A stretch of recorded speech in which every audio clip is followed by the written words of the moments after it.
So in his speech, Tyler made some arguments about how 18-year-olds serving in the military, they come back, they should be allowed to have a drink. But one problem that they didn't really mention was that the human brain doesn't fully develop until the early 20s, which is why 21 is a good age for the drinking limit to be enforced. So, a study done by the U.S. News and World Report shows that alcohol is proven to have negative neurological effects on teenagers whose brains are still developing.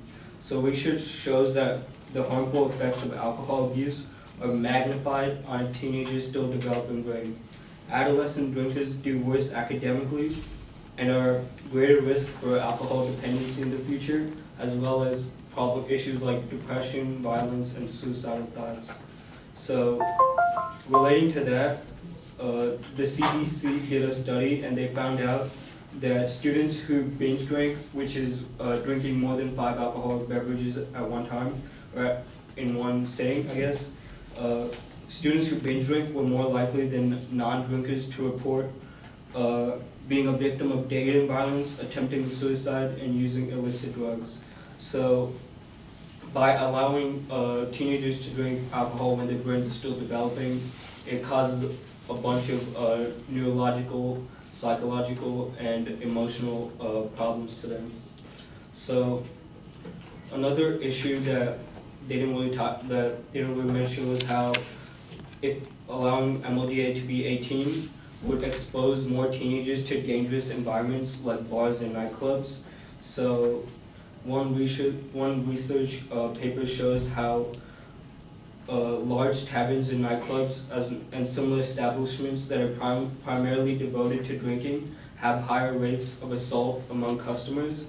And another report done independently of that report also finds the same findings by Catherine Stewart. She talks about how the rate of violence in cities which have more alcoholic outlets, such as like bars or nightclubs or liquor stores, have a greater risk of violence. So she did a study where 551 zip codes or cities across the nation were studied, and they found out that the greater density of alcoholic outlets or places that sell alcohol related directly to a greater amount of violence or assault charges in that city or in that zip code area. So finally, I want to also talk about how underage drinking can lead to physical injuries to teenagers.